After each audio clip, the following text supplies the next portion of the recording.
বাসর রাতেই রাহির থেকে মুক্তি চাইল রাহুল। হ্যাঁ বন্ধুরা, এমনটাই আমরা দেখতে পাব শুধু তোমারই জন্য ধারাবাহিকের আজকের দুর্দান্ত পর্বে। আজকের পর্বের শুরুতেই দেখা যাবে রাহুল নেশার ঘোরে রাহিকে জড়িয়ে ধরে। তারপর ভাত কাপড়ের অনুষ্ঠান। রাহুল তার করা ভুলের কারণে রাহির কাছে ক্ষমা চায়। রাহি বলে, এই ভুল বারবার হচ্ছে, তাই একটু খেয়াল রেখো। এরপর দেখা যাবে রাহুলের থেকে ভাত কাপড় নিতে অস্বীকার করে রাহি আর বলে, আমি একজন স্বাবলম্বী মেয়ে, আমি আমার নিজের দায়িত্ব নিজে নিতে পারি। এই কথা শুনে রাহুলের মা রাহিকে কিছু কটু কথা শোনাতে গেলে রাহুলের বাবা বলে, একদম ঠিক বলেছ রাহিমা, আমাদের সমাজের প্রত্যেকটা মেয়ের এই কথা বলা উচিত।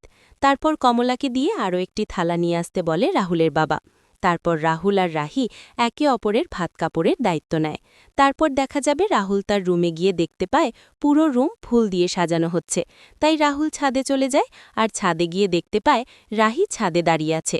রাহুল রাহিকে বলতে যাবে তার আগেই রাহি বলে, নিচে ফুলসজ্জার জন্য সবকিছু সাজানো হচ্ছিল, তাই আমার অস্বস্তি হচ্ছিল, তাই আমি ছাদে চলে এসেছি।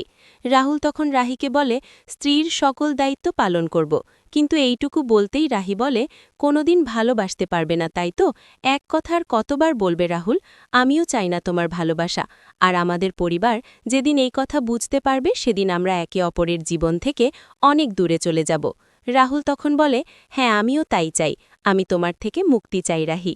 রাহুলের কথা শুনে রাহি স্তব্ধ হয়ে যায়। তো বন্ধুরা, কি মনে হয় তোমাদের, রাহুল আর রাহির সম্পর্কেই শুরুতেই বিচ্ছেদ হয়ে যাবে, না দায়িত্ব পালনের মধ্য দিয়েই জন্ম নেবে একে অপরের প্রতি ভালোবাসা? কমেন্ট করে জানাতে ভুলো না।